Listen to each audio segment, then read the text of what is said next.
Hi, everybody. Welcome to the third episode of the Press Play podcast. Just had some technical issues just before we went live, which was great. So sorry about the delay.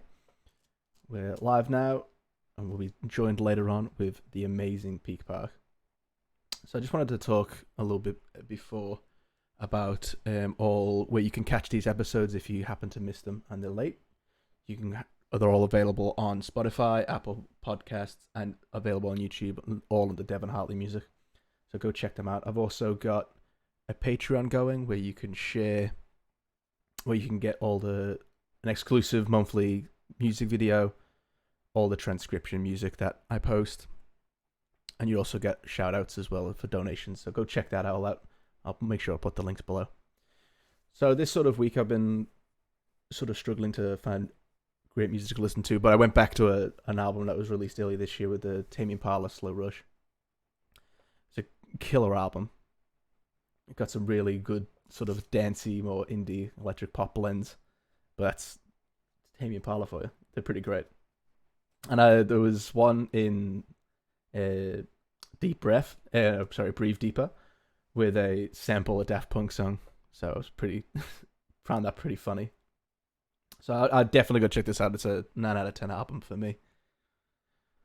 And now we're going to go ahead and introduce the boys themselves, the Peak Park. So Peak Park are a three-piece act from Melbourne's southeast, fusing elements of psych, alternative, and art rock. Peak Park provides a sound that is rich with ambience and atmosphere, which at its fullest can be winding and immersive. And it is smallest, painfully quiet and heartfelt. After the release of their synth-driven, rhythm-heavy debut single Dreamy in May, Peak Park is scheduled to release a number of songs over the coming months. The reveal of the meaning behind the Peak Park name, however, has no scheduled release date. I'd like to welcome Peak Park. How you boys doing?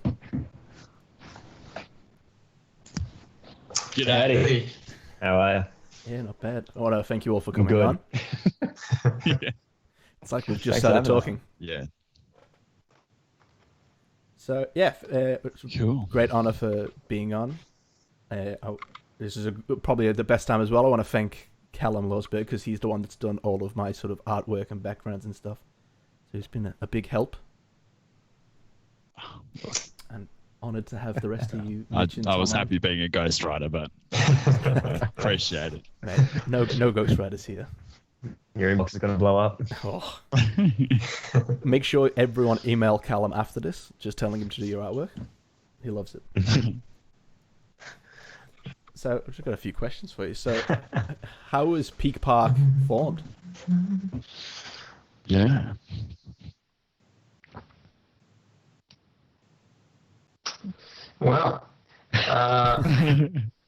Well, Tom, you can do that I one. know it's a half answer. Yeah. Okay. All right. Well, how far back do we go? All the way. Oh, wow. To the start, you reckon? The Yeah.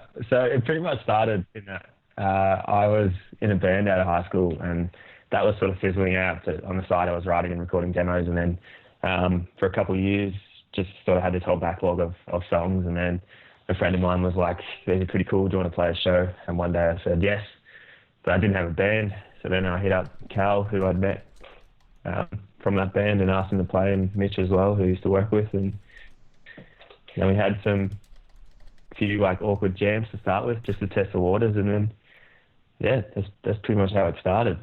So originally we were just playing songs that I'd written. And then, yeah, I guess we played that shows, recorded a few of them. So Dreamy and What's in Front, they were ones that I'd previously worked on. And then, yeah, now we're sort of in the phase where we're probably not playing those older ones as much, and we're just working on newer music. Nice. So Yeah, that's pretty much it. Yeah. yeah. So Tom, you were saying how like it started with a lot of the songs you wrote. When you sort of started the band, has the members that have came in sort of helped change the sort of tone, or has it been quite as similar to what you were picturing it as?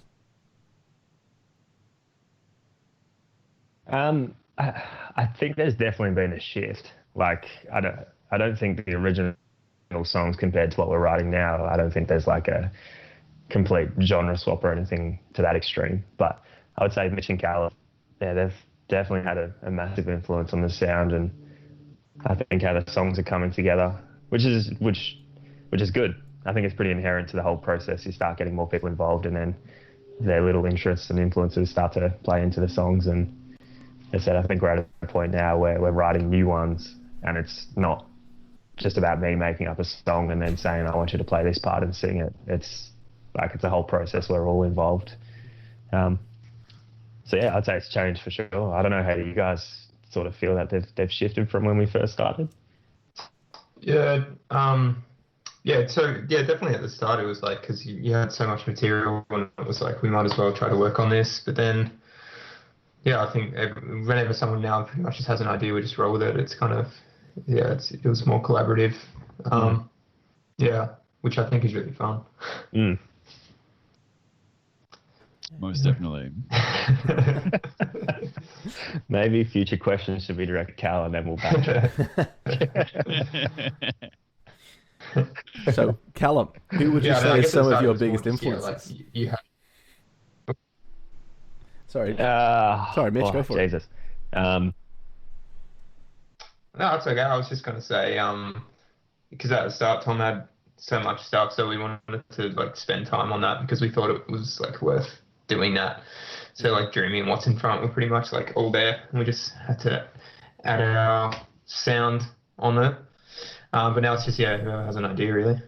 And it's kind of interesting about that as well, is that like from that era of stuff where Hoft had written stuff initially before we got involved, there's still songs that are sort of to see the recorded light of day.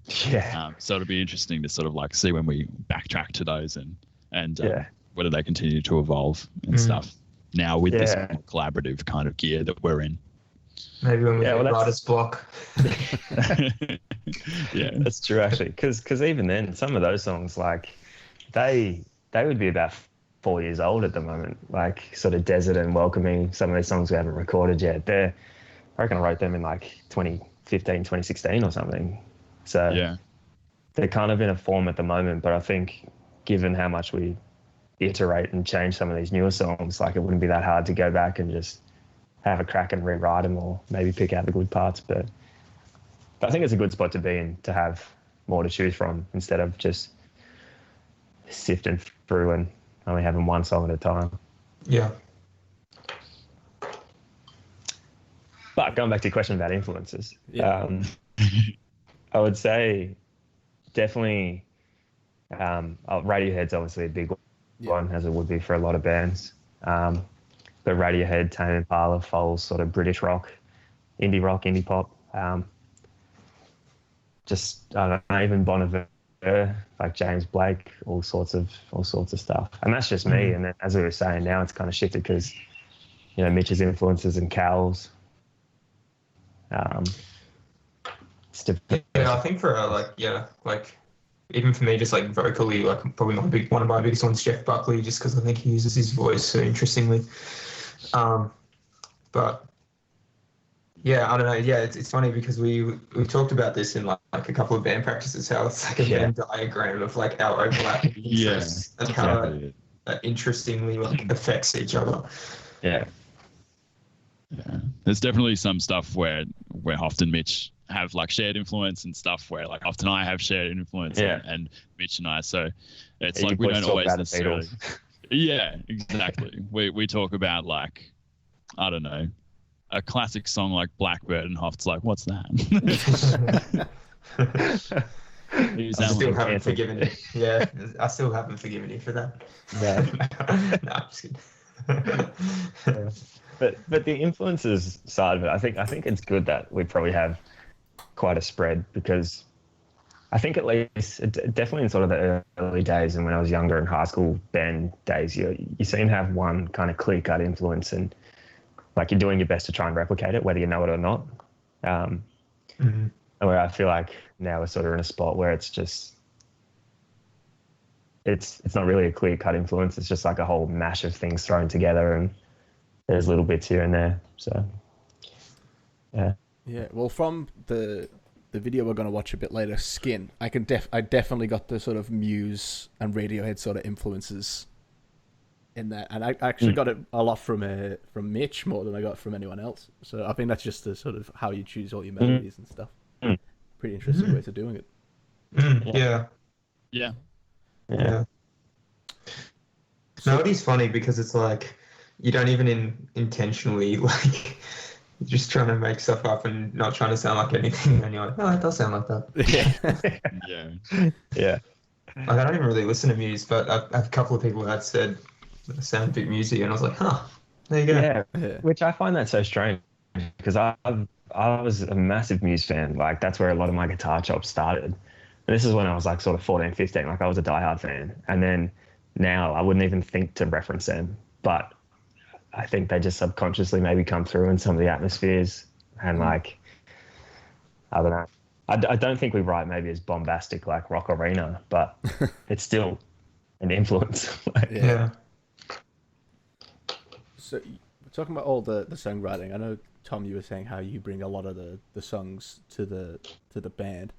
Have you all is it a sort of an open process so everyone can sort of give feedback or bring whatever they've written into the band? Yeah, I can say that. Yeah, definitely. Like, there's been like plenty of times where Mitch will be messing around with something, and I think that's like one of the cool things with this group is that we kind of all sort of play guitar and have like sort of an outlet to start writing. And Mitch is like, probably will deny, but is quite a talented pianist. So like, there's always something, and Mitch is like quite often just working on something, and that'll come in and so there's definitely like the option to bring in stuff wherever, because we do kind of have confidence now to know that we can all kind of like take someone's idea and form it into something that sounds like Peak Park. And yeah, definitely. I would say, like, even as we touched on before, like obviously when I was writing all this stuff by myself, like they ended up being fully fledged songs. So I learned how to do that, like write all these demos, and they'd have drums, guitar, bass, all this sort of stuff. So I definitely think there's still a bit of that comes into it, where if I have an idea, I'm not afraid to maybe like write a bass line or throw something in and then show the fellas, and then like we just work on it, and then we kind of say like, this works, this doesn't. So I think there's been some songs that have been produced, like I've turned up to Prac one day and they're like more or less fully formed, and others are just like a drum loop, and I go, oh, this is pretty cool. And then 10 months later, we finally have a song. Yeah. I think it's interesting for us as well, because like we all have very different, like we all kind of individually write different songs, but then like when we put it all together, I find that really cool. It's like our ideas are quite different, but I think that's how we can get like a unique sound. Yeah, definitely. Yeah, how differently we approach stuff. Yeah, and even on that, like this next song we're hoping to release is like, that started with me just he just had some chords, and I remember the day he showed it to us was the day we actually filmed that Skin music video. And yeah, just playing those chords, and I remember saying, I've got these things, not really sure what to do to it, but I just want to let you have a crack at them. And then like a few weeks later, whatever, I just showed you that loop and then that drum part, and then all of a sudden it's gone through like 40 different versions, and we're almost finished with it. So close. Yeah, but it's freeing. It's an interesting way to write, because I feel like, oh, sorry. No, keep going.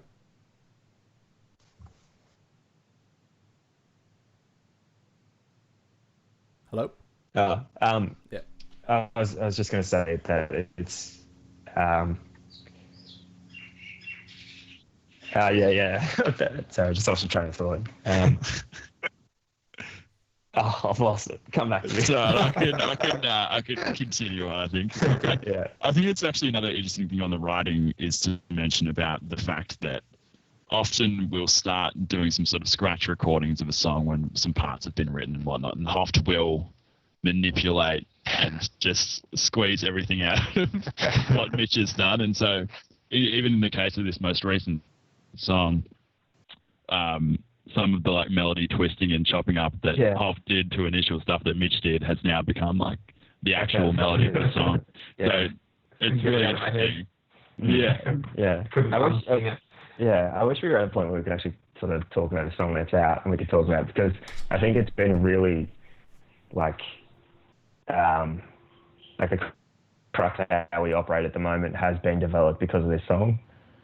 And that even that vocal thing, for instance, as I said, Mitch had just these loose ideas. He came around, we recorded it, and even then and there, I was just chopping parts up just to try and rearrange the vocal. And we sat there and we were like, no, it actually sounds pretty good. We should that's how the song goes. Yeah. So, and I also think too, the way that we write very much in the box and like in the computer, I think that's a huge influence on our final output and our songs. So, do you guys all write your own sort of parts when someone does bring their own song forward? So, like, Mitch, you'll do all the lyrics and stuff, or do you guys usually come with like a whole song prepared?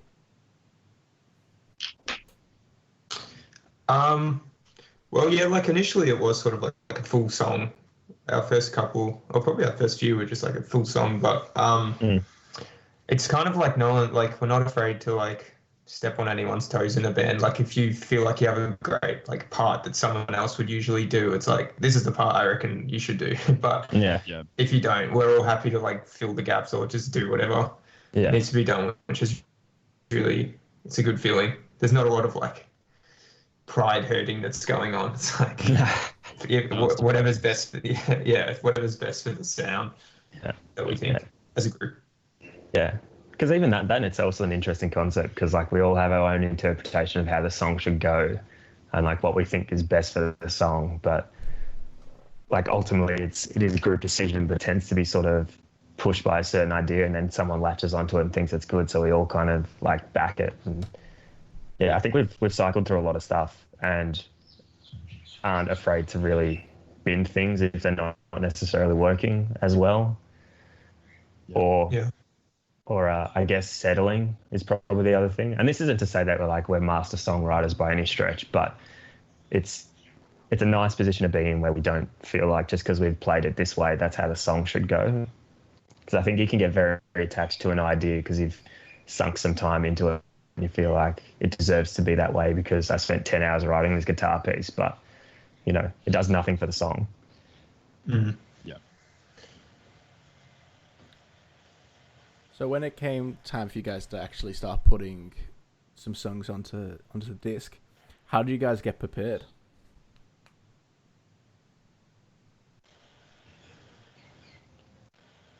Who wants to answer? Well, I don't know, like recordings, we're still sort of like figuring it out as we go, but usually we'll record most of it feels like the best process we've done so far is recording each part into the mix and then doing vocals at the end, pretty much. Yeah.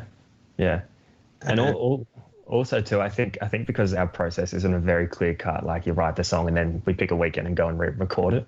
Yeah. Because the demos that we work on, and because we jam them without a drummer as well, we rely on those backing tracks to try and write the song at the time.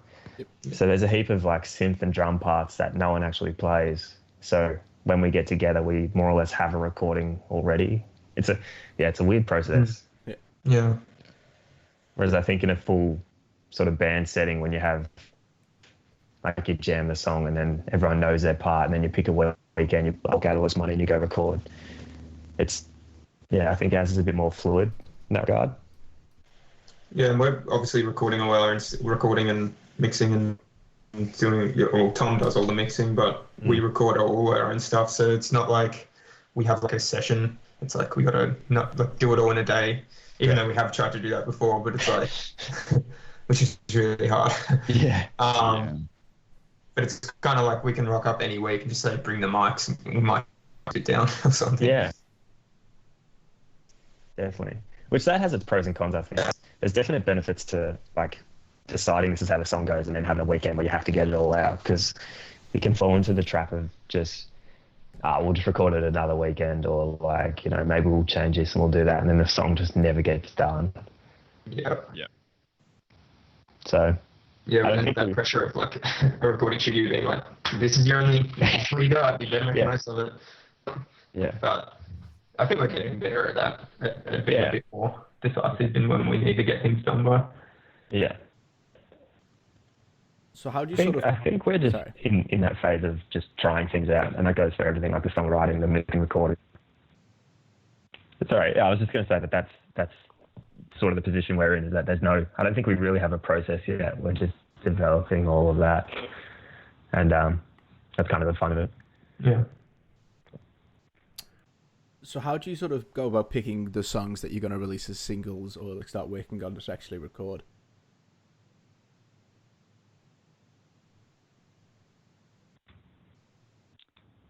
Well, I mean, I guess there's like a bit of discussion. Like it's not always like the thing that's the newest is the one that we go for. But as I said, like there are some that are in the bank now that have been sort of like jumped, I guess. But we do, like Hoff said before, like about, you know, at this stage we haven't gotten to the point of releasing like an EP where we're like really collating songs, but we do sort of like view them in that light as to whether they're going to be an active single and or whether they belong on an album or EP. And I think part of like us learning about that is even when we started to send things out to websites, blogs and things like that, the attention span for some of those things is pretty short. And so we can learn pretty quickly, like with some of our stuff, you know, that they were looking for something, you know, more snappy or whatever. Yeah. So, and we feel like we have those in us. So definitely with some of the stuff we've been working on, we've been like trying to tap into more of the like dancey thing that will like really get you going. Because we've definitely written the sad boy tunes we talked about before. Plenty more to come through. Yeah.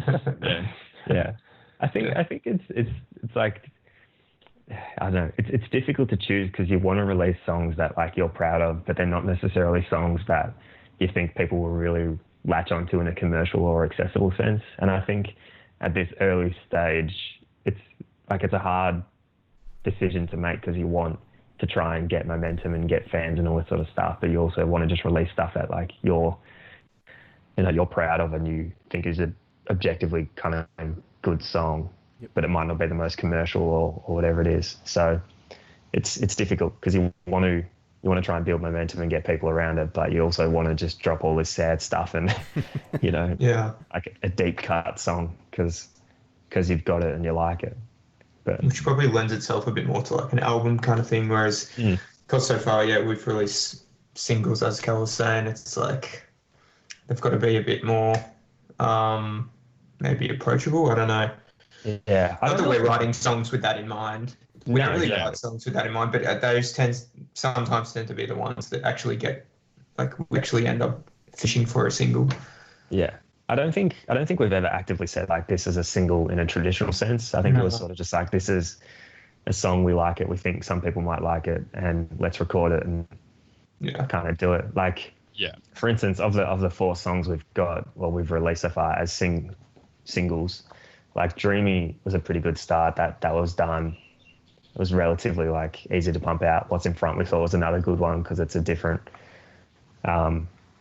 sort of energy. And then we were like, we'll pair it back because we have all these sort of deeper, intimate songs. So we released Skin.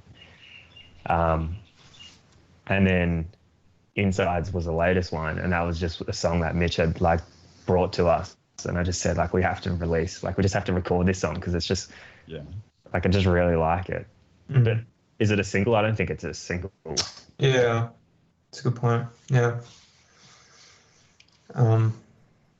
Having said that, I don't think we've ever actually sat down and gone, this is more single material, like we should prioritize this one. It's kind of more just like whatever one we can't stop like thinking about can't stop working on. It's just like I can't afford this one this week. It's like, cool, let's roll with that. Yeah.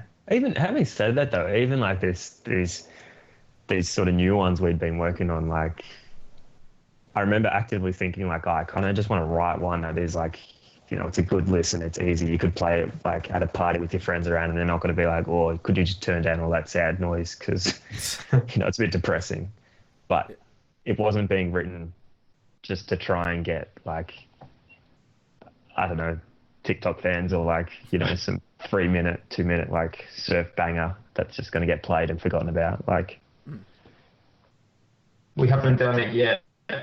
not yet. Well, yeah. TikTok still not shutting the door on that one. Open market. Yeah. It's actually crazy. TikTok's like just nuts. It's like if you can make a song blow up on that, it just goes huge. It's insane. Yeah. Well, it seems to be a tactic at this point. Yeah. Get on it early. Yeah. I think I heard on a rival podcast, not to mention other podcasts. Oh, mate, be careful what you say. I won't mention the podcast. No free promo for them, but just that Drake did consult with like some like dancers, and then if you look into it more, it's like actually like TikTok famous dancers or whatever. So like it was a very deliberate strategy in order to like get, which is not, you know, that hard to see. Like clearly that was the motivation behind that most recent single or whatever, but it's a legitimate way to make it, it seems. Yeah. So not to be sniffed at. So what it sounds like you just confirmed that Peak Park will soon be on TikTok. Did Callum just confirm Peak Park for TikTok? TikTok? Our marketing team on that one. No. We can't talk about that contract obligations. We've had a leak. It's our own stuff. Callum, can you just stay in the call afterwards? We just got to have a bit of a talk. Of course. See me after this. So you guys were saying before how you haven't been working with a drummer. So when you guys have been in the studio, have you just been using sort of a MIDI track and programming it yourselves? And then have you just been performing live with the backing track from the MIDI session? Yeah, that's essentially it. It's not an ideal situation, but I think it has had a bit of a benefit in a way, because in the songwriting process we can just like loop a section of the Logic file which has the synths and the drums and all this stuff in, and then we just sit there and just, you know, when we're rehearsing or writing, whatever you want to call it, it's just like you don't have to tell the drummer to be like, okay, cool, I just need you to do this real weird like time signature or fill, and everyone has to be really tight. You can kind of just play it, start like mumbling lyrics over the top and like riffing guitar parts and just see what happens. But yeah, from the start, because I was just writing it all in GarageBand and Logic, I would just program and sequence all the drums. And then, yeah, when we'd jam them, you just turn off like all the bass and guitar parts and the vocals. You just plug it into the PA and we just have a crack and practice it. Nice. So how has it been like going into record with that sort of the sort of MIDI sounds, and what's it like actually being in the studio with Peak Park? Yeah, MIDI's a funny thing. Like, because we know they're fake, I think that plays into it a little bit. But it's hard to tell whether they actually sound like good or not to a point. Yeah. But it makes it a hell of a lot easier. Like recording a drum kit and setting up a drummer, and not to say that drummers are the reason like we can't play or like practice in time or anything, but it's just another element that you don't have to kind of control or worry about. And playing in time is such a massive thing.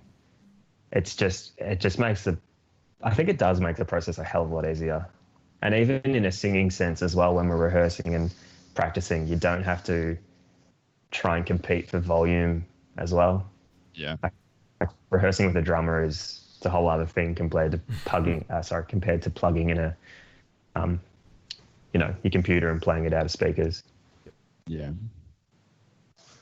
Yeah, it's funny with like drumming, like MIDI stuff as well though, because it's like, Tom, you say it all the time, like don't get attached to demo ideas because it's not like it's like we've been used to like a MIDI drum bit for so long that it's like that's the song, and it's like that's not a real thing. Yeah. It's been a cool process because I think personally the drums themselves don't sound super like sequenced or as if it's a drum machine. Yeah. I think I try and give them as much life as possible. It's all about just trying to imitate an actual drummer, and to mix results. Yeah. But that's just part of the process.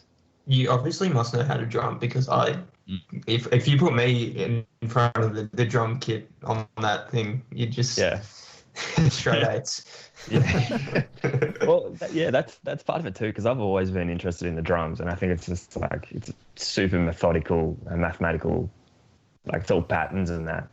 So I've more or less taught myself how to drum by playing MIDI drums and penciling them in, which sounds so shit. Yeah. But in a recording sense, it, as I said before, because the file's all set up, not like, okay, today's the day we're on the drums or we're going to record this. It's like, here's the existing demo file.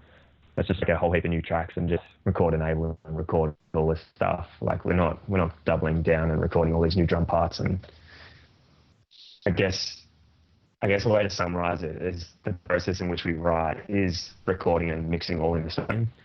It's all just one big kind of phase. Session. Yeah. Yeah. Which, as we've sort of said, it has its pros and cons, and I think we're getting better at it and working out how it works best for us. Yeah.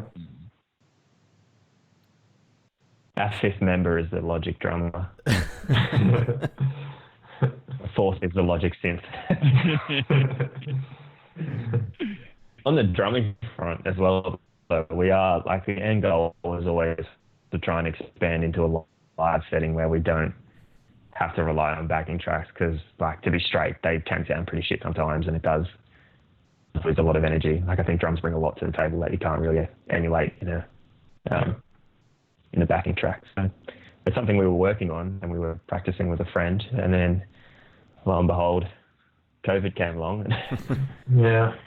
The old COVID. Yeah.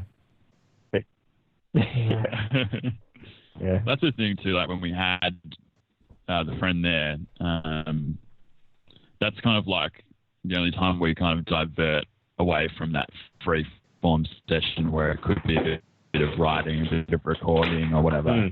If we actually have like a show planned, there starts to be like, you know, sort of set running rehearsals and stuff, which is quite a different gear for us. And then it starts to, you know, sometimes we do try and play the songs we're writing, you know, and recording through along the way, but sometimes that is the first time that it all actually like comes together. Because it's like we're not, we definitely don't feel limited by like we have to limit the sounds we use and the things we do in order to like be able to play them live.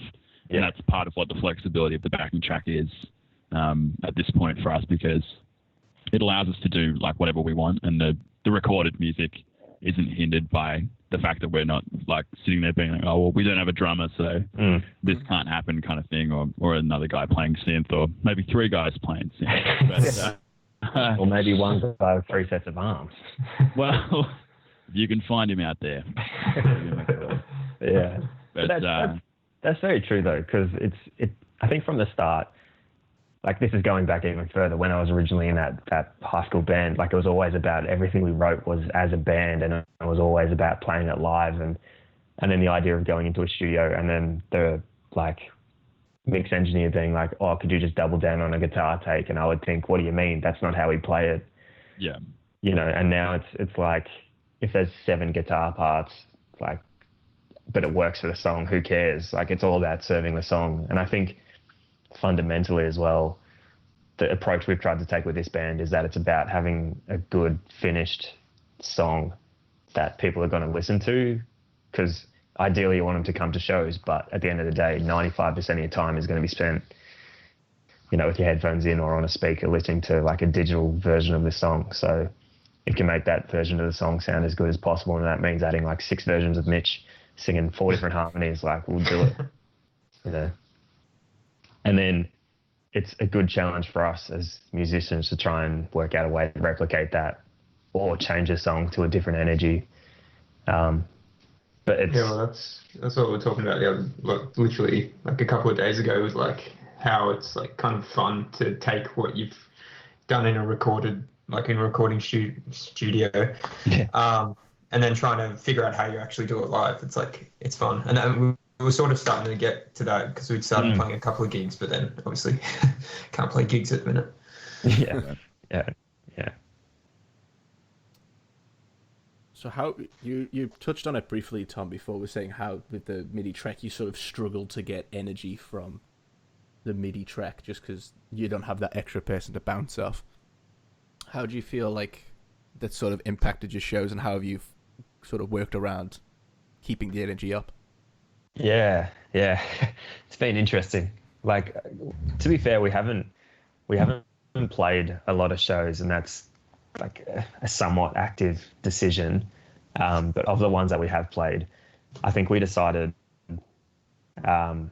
what songs we were going to play on a backing from the start, and which ones we were going to, or lent themselves more to as a free-flowing sort of live set. And for instance, in this 8-song set that we played, half of the songs were to a backing, and I think like it's obviously not ideal, but I think it translates well enough for what it is. It does throw people a little bit though. Like it's funny because you go and see maybe like an electronic act or a DJ or something, and they're playing all these synth instruments, and you think nothing of it. But as soon as we have like a drum kit coming through the speakers, but there's no drum kit on the stage, people are like, oh, that's pretty weird. But Yeah. so yeah, I think it definitely impacts it, but we haven't had to play that many shows that it really matters.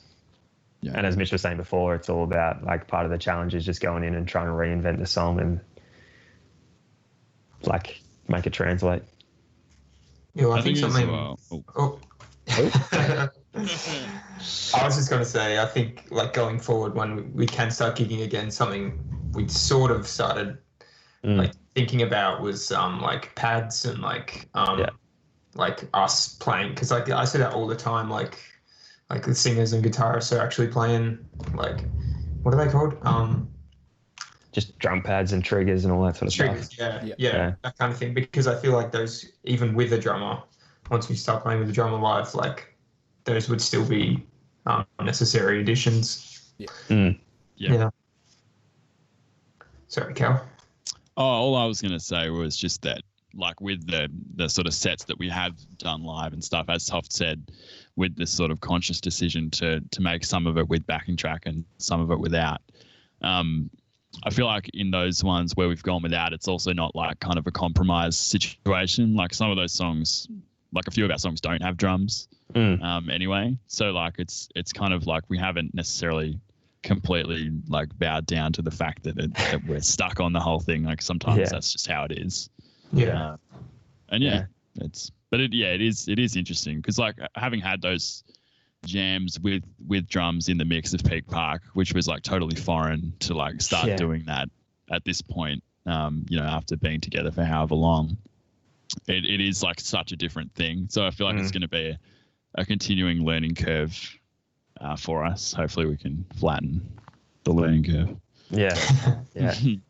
But I think it'll be a good process. And as I said, I think the end goal is ultimately to try and do as much of it live as possible. But at the end of the day, it's similar to the writing recording process. Like you just want it to serve the song as best as possible. And if it means adding a drummer who's also playing to a backing because we got all these lush synths, then like, so be it. We'll make it work. Hopefully. When there's a will, there's a way. Yeah, exactly. But even those last couple of gigs we did, we introduced like a second mic for Mitch, and just this second mic is just 100% wet reverb. Like it's not like we're not reinventing the wheel, but like it adds another element, and just it's something to put in. Yeah. So have you guys sort of put any of the singles you have released so far up on like any radio time, or have they been on Triple J's Unearthed? They're all on the Unearthed site, but we've mainly just put them all out on like streaming services like Spotify and Apple Music and SoundCloud and stuff like that. Have we gotten any radio time? I can't remember. Yeah, there's a one fella in New South Wales who plays every one of our songs. Shout out to Freshly Squeezed, cool dude, cool dude. Yeah, that's right. Yeah. But yeah, the whole Triple J thing and like radio play is just, it's an absolute monster. Yeah. Like, it's difficult. That has been a bit of like a pretty steep learning curve, like the marketing side and like the getting your sound out side. That's honestly the hardest part. Yeah. I reckon. Yeah. Yeah. I don't know. Because you put all your time into the song thinking that that's obviously where you should put your time. Mm. And then you get it out and it's like, how do we, like, how do people know that this exists? Yeah.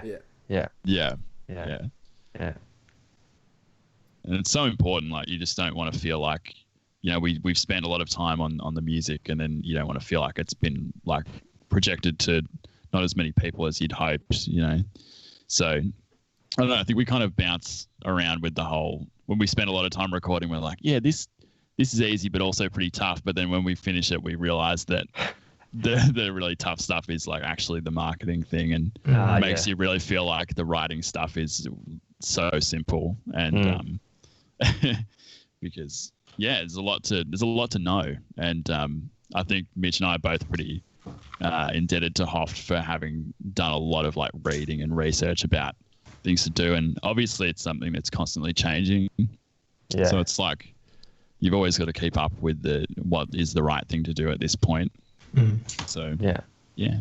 And there's such a like saturation of what the right thing is to do on the internet as well. Like there's and there's so many traps of just things that are like, oh, you know, send us $200 and we'll get you 10,000 Spotify plays. It's like, oh, it sounds great, but you know, it's not really what you should be doing. So it's one side of, I think, being in a band or releasing music or being creative for that manner, full stop, is, you know, getting it out there and getting it heard. And it just sounds so easy, but it's not. Or we're just doing it completely wrong. That's some of the shit, like, you know. I think what the hard part is like, it would be fine if it was getting out to other people. Not fine, but like, it was getting out to other people and they're like, yeah, I'm not vibing it, sorry. And it's like, oh, that's cool. Like, you gave it a listen. Like, it's just your taste. Yeah. But the hard part is it's like, it's so hard to get it to people just to even listen. Like, they might like it, they might not, but actually just getting like the song out is the hardest part. Yeah. So how did you get the contact with the guy in New South Wales? Did he reach out to you, or did you reach him? No, so that was just so our drummer friend Hugh, you know, he's got a name. Well, we'll give him that much. He's actually got a project called Beacon, and I think I saw a video that he'd posted, and it was this Freshly Squeezed in this radio station. And you and I had been talking at that point anyway, just about music in general.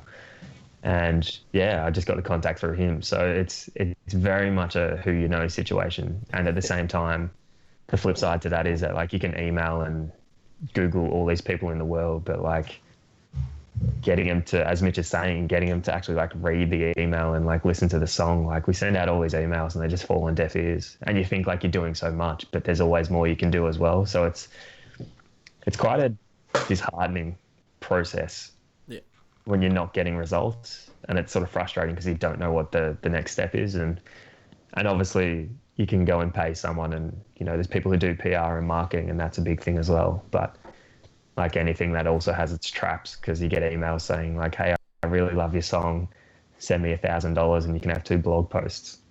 Like, you know, what do you do? Yeah, it's hard. So if anyone knows anyone, hit us up.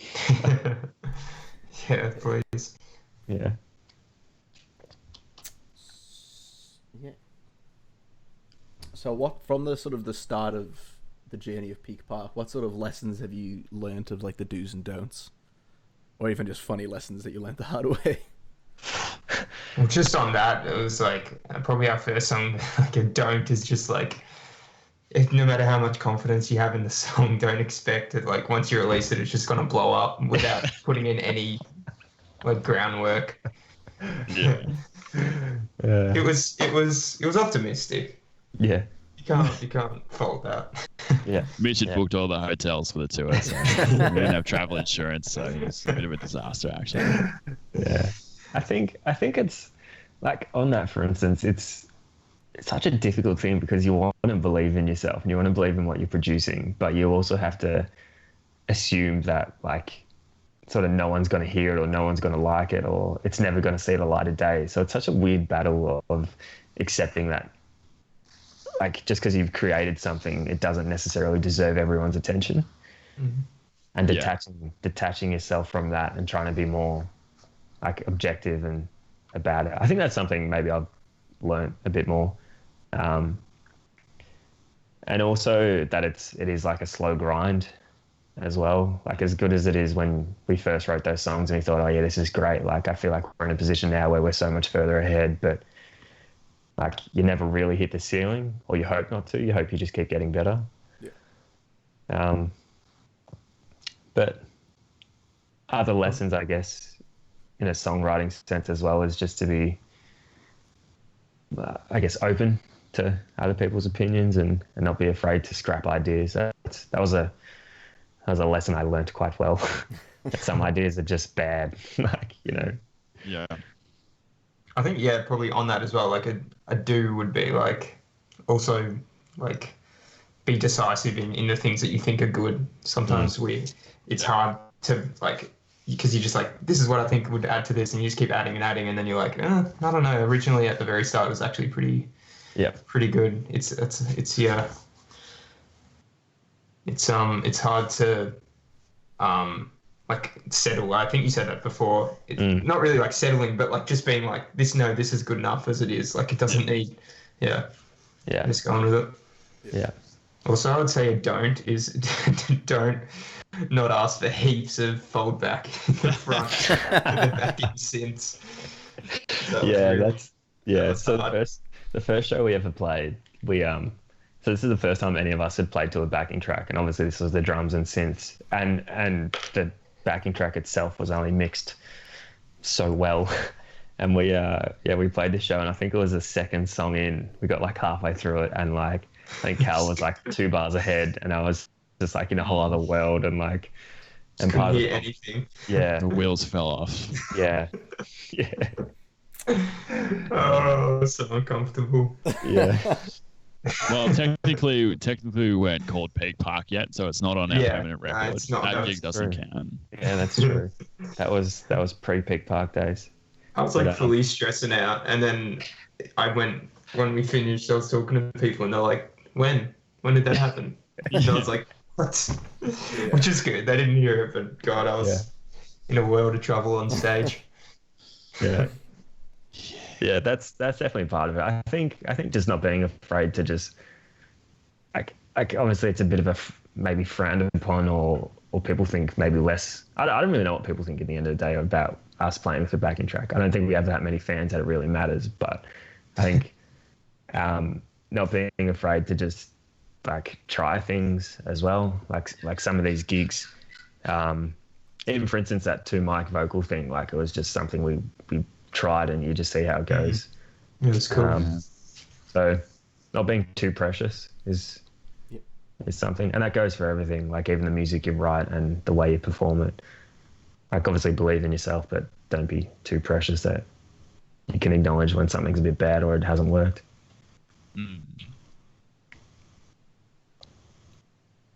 And also, one thing I have learned is just let Cal do all your summaries. That's where it's at. That's it. Very good. Yeah. And in summary of what Hoff just said, let me do the summary. Yeah. I think you were just quoting there. That wasn't even a summary.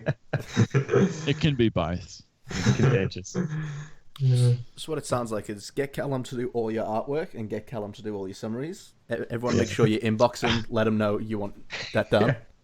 Well, you'd think that, but the reality is actually that Hoft is a talented man behind the Adobe suite as well. So I haven't really done anything for Peak Park. It's all pretty much out of the brain box of Hoft. Yeah, Mitch there has been doing it.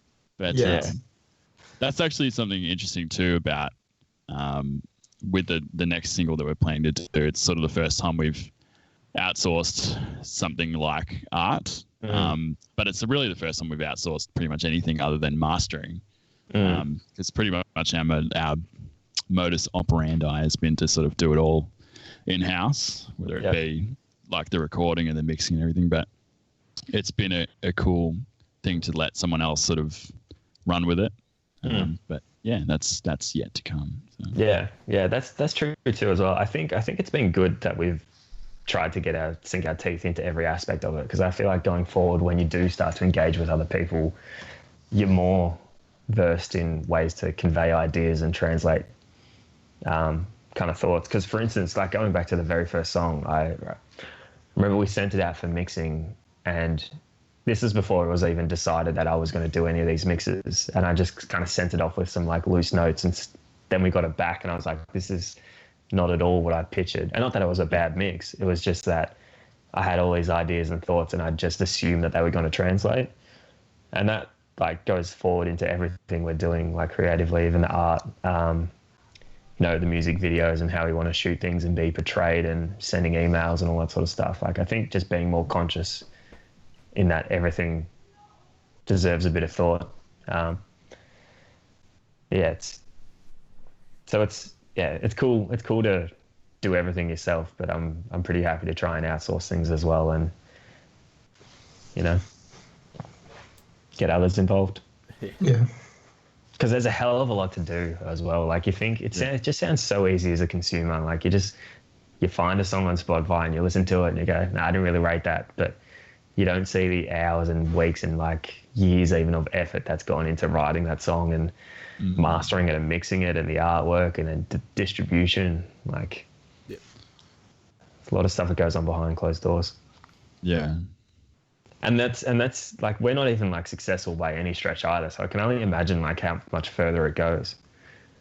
There's got to be teams of hair and makeup and like guys that like that's their thing, and it's just a totally anonymous thing, really. And that for us is not part of our process, apart from our good friend Todd. Yeah, doing a lot of photography work. Yeah. But who needs just the biggest pat on the back for he does indulging us with whatever we need. But yeah, it's, as you say, Hoft, it's like you listen to the song and that's just like the tip of the iceberg of the huge effort that's been behind it, probably. And yeah, at the moment, our process is pretty much just us working on it. So it'll be interesting to see what happens. And I think too, this is like, as we were talking off camera before, like it's exciting that we're in this next phase where we've kind of got a song coming up and we're giving it all this extra effort and time, and hopefully the fruits of our labor kind of come good and we see where it all goes. So as like sucky as it sounds to complain about all this stuff, it sort of excites me because I want to figure it out and I want to learn how to do it. And I don't know, maybe that's just part of me. I want to just dip my toes in a bit of everything. So, like, when you guys have got your gigs in the past and you've done a few of them, how did you guys go about, like, preparing for the gigs? Were you in contact with the headliner? Have you headlined your own gigs? Did the headliner contact you? How's it all sort of been? It's probably a bit of a mixed bag. Some things. Well, I think for this project, we haven't done a headline show yet. That was the plan. I was kind of you on the new song. Yeah. But yeah, of all the shows, all of them that I can count on one hand, they were all people who just contacted us. Like one of them, and this was the same in previous bands as well. I'd found that like you can very easily find shows if you go out and look for it, but we got by on just letting people come to us, and not because we had like a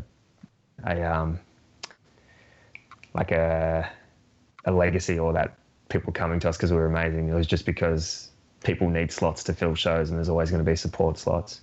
And Triple J on Earth is great for that. Like I think that first show we did at Workers, that was because a kid who was doing work experience for this company just found us because we've just released What's in Front, sent us an email. I guess the Waterfront one I found because we we just submitted, and even this other one we played down in Frankston, that was just a friend's band asking if we wanted to support. So but yeah, on the live front, we've been very relaxed on trying to get gigs. So yeah, we haven't really pushed too hard. Yeah, it was probably getting closer to that. And then obviously this happened, so it's like, well, back in the recording. Yeah. But in terms of preparation, though, like if we knew a gig was coming up, we would, as Cal said earlier, it would shift from being more of a writing session or recording to like, okay, we've got to run through the set. How can we make this song sound good? All that sort of stuff. Which, going back to the very, very first gig we did, that's all we did for that like first couple of months. Is like we weren't writing anything. It was about, I've got these 6 songs, we need to fill a set. Like, you know, we just practice them and learn them. And that was a steep curve. Yeah, but we usually just, I don't know, figure out the set list, maybe try to chuck in and spice up a couple of covers and then just run them. So far, just on the few we've done. Yeah, and it's good now. I think part of the point was to try and get to where if we did have a gig and someone saw we were playing, they could look up and we've got 4 or 5 songs online that they could listen to. Yeah. And then they could decide whether they were actually going to come and enjoy it or whether they just didn't like our music ahead of time, or, you know, or even if they did come to a show and they liked it, they can then jump online and you've got 5 decent songs up. And yeah. So I think that was an active decision, was to try and release online material before we started actively gigging. And we're now kind of in that transition phase to push gigging a bit more, but as we've touched on, it's not really the climate for it. Yeah. So that sort of leads very well into my sort of next question, because of all the corona events happening and a lot of like shows being cancelled or maybe even postponed or even single or album launches. Yeah. How have you guys been sort of dealing with that and working around it? And how have you guys been keeping up the momentum of, say, the normal time before COVID? Well, fortunately, like just before it went into like pretty much ISO, we recorded nearly everything for this new song. So yeah. Old mate Tom's had to keep pretty busy with the mixing front, and just been like bringing back demos to us, and we've had 1 or 2 like online chats about audio chats about the new song and stuff. But when it was sort of starting to happen, we were pretty optimistic about it, because we were like, well, I mean, like everyone's in the same boat, and like we hadn't been gigging that much at that time, so it was like, it's not like we were losing out on the gigs that we were getting or meant to be getting, and we could just keep recording as we sort of had been. I don't know, it'll be interesting once this song, because this song's still pretty much like it's in the mixing phase, it's like nearly done, but like it'll be interesting after that how we work together to start writing and continuing other ones. Yeah. Because even on that front as well, I think the way that we do write, it isn't about us just getting together and jamming in a room. Yeah, that's true. That, like, it's a terrible situation to be in, but I don't think it's going to hinder us too bad, because of like inherently how our process works. It's quite in the box, and it's easy enough to just share ideas around and that. Yeah. It's obviously not the same as being in a room and talking about it and actually playing it together, but you know, I think we'll just, like, I wouldn't say it was good timing, because it's not, but it was somewhat convenient that we were moving into this mixing and kind of pre-release phase. So Hey, Cal. I'll probably doing some things. So. Hey, guys. Hey.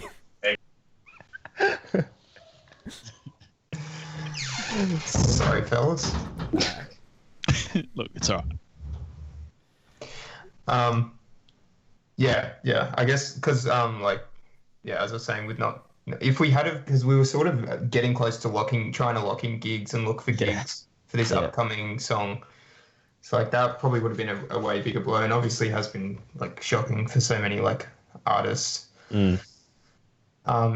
That would have been hard if we had have locked in all that stuff and then it happened. because it definitely would have been cancelled. So I guess that was like fortunate that we hadn't fully gotten to that stage yet. But yeah, as you said, Hoft, it's like our process of writing, we won't find it probably the hardest as maybe some other bands that like jam all their ideas, and that's where they get all their content from. Yeah, definitely. And there's as we sort of said, there's a backlog of songs that we can still work on, and I've got all the files are all just sitting there. There's plenty of stuff to work on. And even some of the ideas like that Mitch has just come up with by himself that are just sitting there, and then they get sent across, and then 6 months later we've got a song. So I don't think we're in a poor situation. But on that as well, part of the things we were talking about in needing to go out and do photo shoots and make music videos and do all that sort of stuff, like it just means we have to,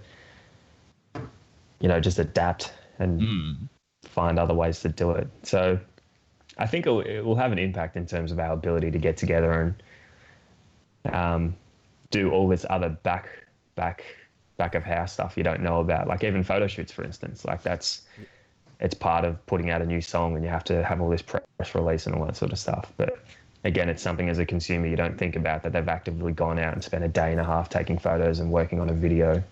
So just find ways around it. Well, we're gonna go and give your video skin a watch, and then we'll get back with some more questions sort of about more of your music and where people can find you coming up after.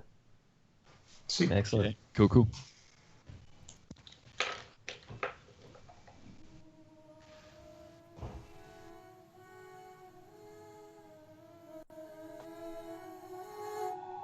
Sing in my mind. Monsters look the same, different this time. Crawl up my spine.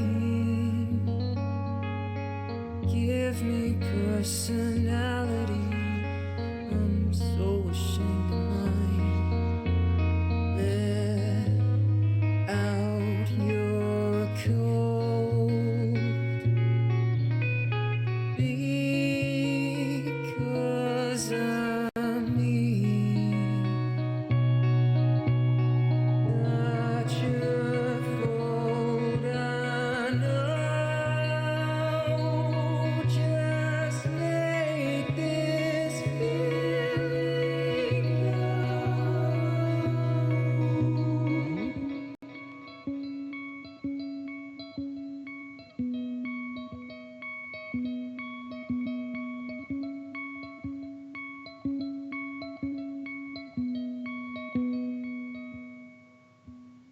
peel back my skin.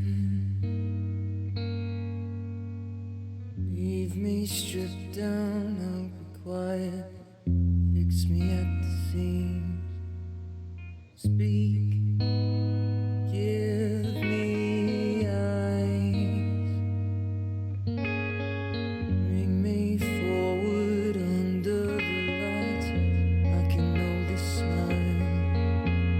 Just play the film. Let me see how you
welcome back. That was Skin by Peak Park.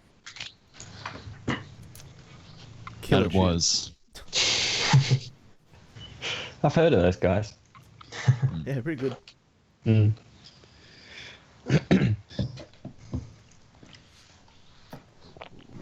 It's another one we can really thank Todd for.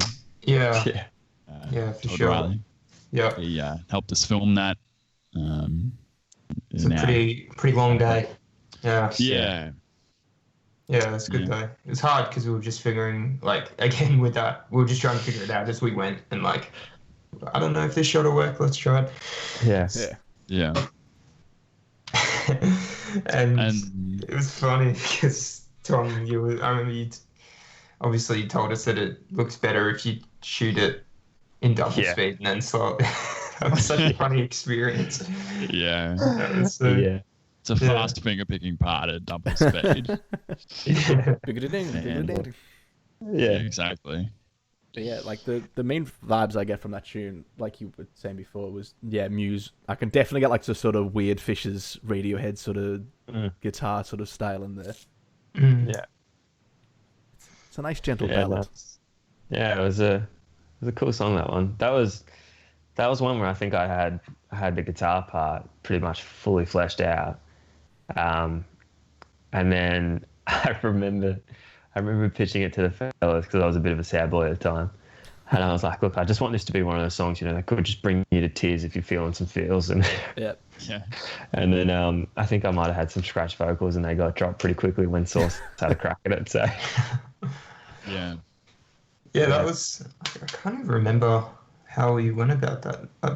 Like the vocal bit. I just remember it just came together one day. It was just there. yeah, I think I just left you to it. Yeah. And then we fun. workshopped. I remember we workshopped some of the vocals, especially that chorus. Yeah. And Yeah, that's probably that was the first time we'd sort of done that. Like actually, because it's kind of hard just coming up with ideas on the spot. Like me personally, I go away and I work on the same like 3 chords over and over, and then I try to sing over them for ages, and then I'm like, okay, that works. yeah, That was like the first time we'd in the band room just tried to come up with a melody, sort of like parts on the spot. yeah. It was also the first song that wasn't part of that old package of songs that I'd brought to the fellas. Like Dreaming and What's in Front, they were done. This was the first song that I feel like we wrote together. Yeah. And I mean, like, obviously I say that even though I had like all the guitar parts, but it was something that we sat down and like talked about and like worked on. And then, Source, that was probably your first like full Peak Park song where it was just all you on lyrics and started the snowball. Yeah. So did the guy that filmed that, Todd, did he also edit it as well, or was that one of you boys? You edited, didn't you, Tom? It's hot. Yeah, I did. There you go. Yeah, It's a good edit. so cheers. That's my first film I've ever edited. But that night or afternoon, I remember going around Cow's because that's the room we like rehearse in and do everything in. We filmed it that night. I remember Todd gave me all the files, and then I got home at like sort of 10 o'clock that night, and I was like, oh, no, I'll just do a quick scratch edit, and then I just did the whole thing. Yeah. I remember sending it across at like 2 or 3 a.m. and I was like, bloodshot eyes, and I was just pretty happy it was done. And then we made a few color changes, and the bulk of the work was there. I was just keen to get it done. I was just hyped. Yeah. But yeah, I think it was even that, for instance, like I remember thinking, because we'd put 2 songs out at that point, and obviously our friends sort of knew who we are, they knew our faces. And I remember saying to the boys that I think we should do this video and just have us in it, because it gives probably people who have no idea who we are a sense of who does what and who plays what. Because in that song, there's no bass, for instance, but we're like, well, Cal's a bass player, so we'll just get him to play bass. It's a lie. Like it was an active decision to try and, like, I guess, market who was who in the band, and so some thought went into it. Like it's not the most artistic like video or anything, and it doesn't really mean anything. It's purely just about having us putting a face to the voices and instruments. So Yeah. So, what's the sort of upcoming plan for the rest of this year, if we're allowed back out, and when we're allowed back out? What are you guys sort of planning on doing? Yeah, well, the next big thing will be this new song that we've been working on for a while. That's what we've been putting a lot of time into the last few months. And hopefully that'll be out, I don't know, pretty soon, next couple of months. Yeah. I think it's at the point now where it's like, I think it's a song we're like incredibly proud of as well, and has been in the works for so damn long and been through like 40 different iterations, and like I think we've really cut our teeth on it, and hopefully it translates. And that's in all regards, like even the songwriting and the mixing front and all that. So we're hoping to have that out. Finish the mix and get the master in within the next couple of weeks, and then start the kind of pre-release period. And realistically, I imagine probably be about a month and a half before it's actually out, which sucks because you're just sitting on this song. Yeah. But at the end of the day, though, like, what's another couple of weeks if it means, the song is heard by more people? So hopefully. And then part of that plan was obviously to do like a video and photo shoot and do a live show and all that sort of stuff. So live shows obviously out of the question. Which sucks, but ISO show. Yeah. Well, yeah, I mean, if you could get good enough like internet speeds, it'd be fine. But it's that half second of delay that's gonna really, really cost you, I think. yeah, Callum's got to be 2 latency's bars killer. ahead. I know. Hopefully it'll fix my issue. Like maybe that would be Yeah. better. But I think we'll I have a few ideas on just sort of things we could do and ways that we could work around it. I mean, we have, like, there's plenty of songs we can work on in the background. We all have an ability to record at home. So depending on how long this goes for, I think we're just going to release this song and give it as much online cloud as possible. And then we've got, I think, 2 other songs sitting there that are just as ready to go and can be worked out and just continue on. And then hopefully by the time things let up, we're in a position where we can actually put on a show and get a full band together and figure it out. So just keep doing what we're doing, I guess.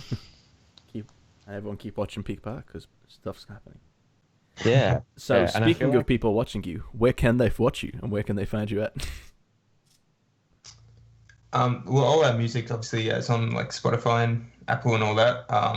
But I don't know, we're probably, for any updates or anything, the Facebook and Instagram, we'll post on the most often for anything upcoming with us. So that's probably where you hear the most news from us. Yeah. Our handle is This Is Peak Park. So Insta and Facebook. And then we have a website as well. We do.